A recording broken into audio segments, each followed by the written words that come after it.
बहके कदम, लेखिका पुष्पा भाटिया। प्यार या हवस, सबीर को कभी पता नहीं चला कि संगीता उसकी बहन नहीं माँ है। सच जानकर वो उससे नफरत करने लगा।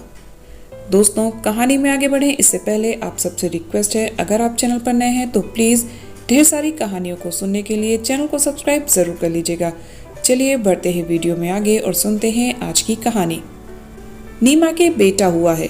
फोन पर माँ के मुंह से खबर सुनते ही संगीता के पेट में न जाने कैसा बगुला सा उठा, जो छाती से होता हुआ गले में आकर फंस गया।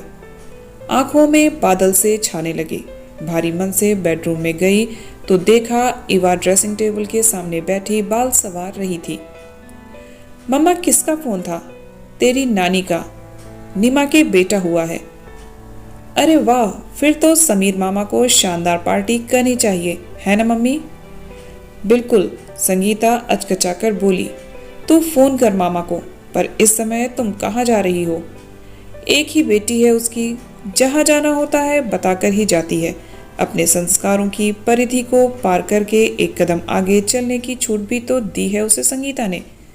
फिर भी जब कभी ईवा घर से बाहर निकलने के लिए कदम रखती है, संगीता का मन चिंतित हो उठता है। श्वेता के घर जा रही हूँ मम्मा, उसने अपने जन्मदिन की छोटी सी पार्टी रखी है। अपने कुछ दोस्तों को बुलाया है, मिलकर तैयारी कर लेंगे। आ जाऊंगी 7-8 बजे तक। अच्छा, संगीता ने संक्षेप में कहा तो कुछ देर तक ईवा एकटक माँ को देखती रही। शायद वो उसके अगले सवाल का इंतजार कर रही थी।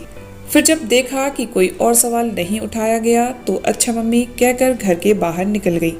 संगीता खुश थी, लेकिन एक बात उसे बुरी तरह खटक रही थी कि उसे माँ ने क्यों सूचित किया, समीर ने क्यों नहीं बताया। शायद वो नहीं जानते कि उसका आत्मसम्मान आज भी उसकी भावनाओं से ऊंचा है। बिना बुलाए तो वो कैसी भी खबर हो नहीं जाती। समीर की शादी पर भी 2 बार बुलाने पर ही गई थी। समीर उसके सामने दूल्हा बना, कैसा बाका सजीला दूल्हा, लेकिन अपने मन का वो क्या करती। सारे समय पीछे पीछे ही रही। किसी रस्म रिवाज के बीच जब उसकी आंखें छलकने को होती तो वो अकेले कोने में रो लेती। उसने देख लिया था समीर बराबर उससे नजरें चुरा रहा था। 2-1 बार संगीता ने उसे अकेला पाकर बात भी करनी चाहिए, तो बस हाँ हूँ कहकर ही रह गया। शादी के बाद समीर और नीमा घूमने गए। रिश्तेदारों के न्योतों पर भी जाते रहे, लेकिन संगीता ने जब भी बुलाया तो समीर छुट्टी ना मिलने का बहाना करके टाल गया। वो कभी कभी सोचती, नीमा ने समीर से उसके बारे में कुछ तो पूछा होगा, तो क्या समीर ने उसे सब कुछ बता दिया होगा? जीवन में अचानक कोई ऐसा दुख आता है जो इंसान को पूरी तरह से तोड़ मरोड़ कर चल देता है। समय धीरे धीरे ऐसे जख्म ऊपरी तौर पर भर तो देता है, लेकिन भीतर का रिसना कभी कभी वैसे ही पीड़ा देता रहता है। संगीता का दुख ऐसा दुख नहीं जो आकर चला जाए। उसका दुख तो मन के एक कोने में जाकर ऐसा टिका है कि जरा सी टीस से हरा हो उठता है। दर्द का कोई भाव चेहरे पर न आने पाए, इसके लिए उसे हरदम सजग रहना पड़ता है, संघर्ष करना पड़ता है। मन छटपटाता है कि क्यों ना एक ही दिन भीतर का ज्वालामुखी फट पड़े और दुनिया देखे कि कितना लावा भरा पड़ा था उसके भीतर। आज भी माँ का मैसेज पढ़कर वो क्या कर सकती थी। शाम को रोहन आएंगे, संगीता के मोबाइल पर माँ का मैसेज पढ़ेंगे, फिर संगीता को भतीजे के पैदा होने पर मुबारक देंगे। फिर बाजार से मिठाई मंगवाई जाएगी, बधाई की रस्म पूरी होगी। सारी तैयारी करने के बाद पूछेंगे, अब तो खुश हो भतीजे की बुआ? और संगीता ऊपरी तौर पर तो खुशी बांट लेगी, लेकिन मन तो अशांत रहेगा ही।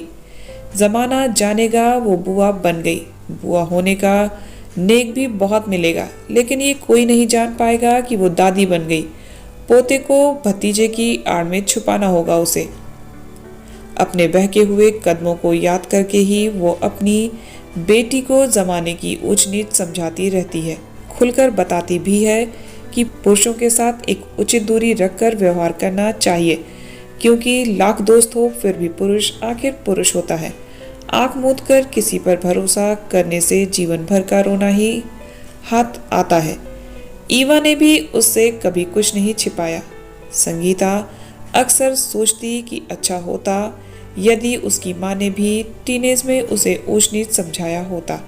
प्यार और रिलेशनशिप का अंतर समझाया होता, बताया होता कि पार्टनर की ज़रूरत ही इसलिए होती है कि जीवन के खास मौक़ों पर दोनों एक दूसरे को स्पेशल फील कराएं। हर कोई आपका परफेक्ट पार्टनर नहीं हो सकता। सिर्फ निषेध ही निषेध, जिससे जीवन पहेली बनकर रह गया। उसे ये समझ में नहीं आया कि जो माँ बचपन में इतना लाड दुलार करती थी, युवा अवस्था में कदम रखते ही एकाएक इतनी कड़क क्यों हो गई। शीशे के सामने खड़ी होती तो माँ झिड़क देती, बस बस बहुत हो गया, बनाओ श्रृंगार। उमस भरी शाम को चौखट पर खड़ी होती तो माँ बाँह पकड़कर घर के अंदर घसीट कर ले जाती उसे। उसकी ईमानदारी को भी चोरी समझा जाता। बढ़ती उम्र का मन तो यूं चोरी करके सीना जोरी पर उतर आता है, लेकिन वो तो बेवजह ही दोषी ठहरा दी जाती। माँ की रोज रोज की रोक टोक ने कब उसके मन में विद्रोह के बीज बो दिए, वह खुद भी नहीं जान पाई। आखिर लड़कों में ऐसी क्या बुराई होती है कि उनकी परछाई से भी बचना चाहिए। इसलिए शायद वो राजेश की हवस को प्यार समझती रही। जब भी उससे सामना होता उसे कोई रोक टोक याद न रहती। धीरे धीरे वो तमाम बांध टूटते चले गए। इसी टूटे बांध का बहता पानी है समीर। उसकी गिरी गिरी तबीयत माँ की आंखों में बेतरह चुभने लगी। बार बार कोसने पर संगीता ने राजेश के प्रति अपने प्यार और समर्पण को स्वीकार कर लिया।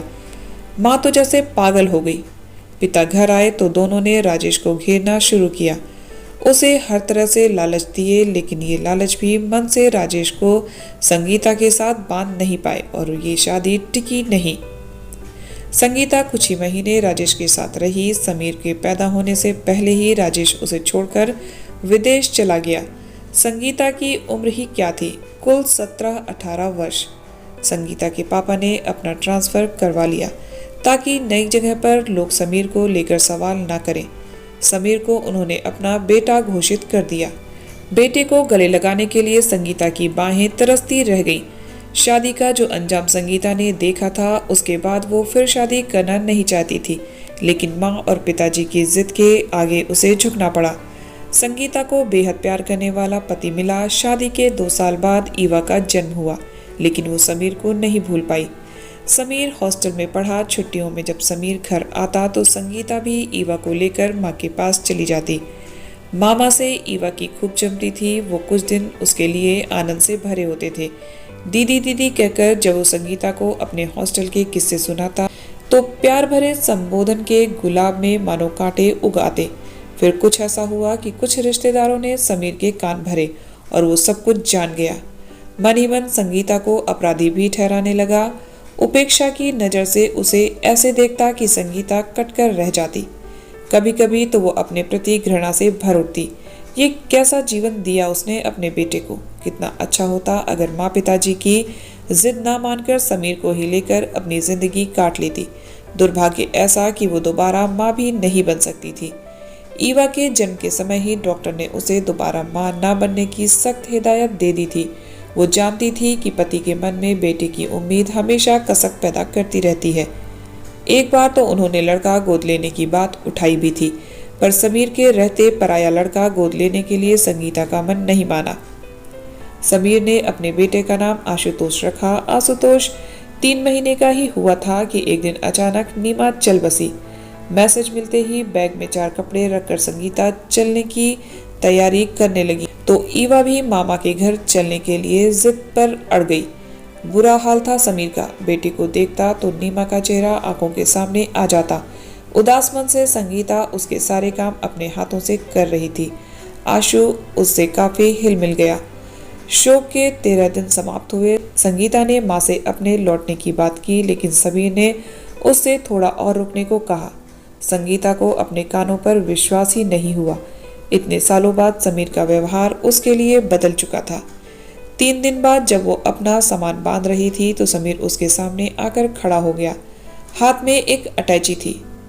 क्या बात है समीर, तुम कहीं जा रहे हो? नहीं माँ, मैं कहीं नहीं जा रहा। आशु आपके साथ जा रहा है। क्या? संगीता का मुंह खुला का खुला रह गया। आंखें भीग गई। समीर के मुंह से माँ शब्द सुनने के लिए बरसों कान तरसते रहे। पिता बनकर ही शायद समीर ने जाना कि बेटे का मुंह क्या होता है। आपका पोता लौटा रहा हूँ। नम आंखों से समीर ने आशुतोष को संगीता की गोद में रख दिया और कमरे से बाहर निकल गया। संगीता की आंखों में ढेर सारा धुआं भर गया। तभी आशुतोष ने किलकारी मारी तो संगीता ने झट से आंखें पोंछ ली। आज उसका पोता जो उसकी गोद में था। तो दोस्तों, आपको ये कहानी कैसी लगी कमेंट करके ज़रूर बताइएगा। इसी तरह की ढेर सारी कहानियों को सुनने के लिए चैनल को सब्सक्राइब ज़रूर कर लीजिएगा। मिलते हैं नेक्स्ट वीडियो में एक और नई कहानी के साथ। तब तक आप सब हंसते रहिए, मुस्कुराते रहिए, खुश रहिए। Bye bye, take care.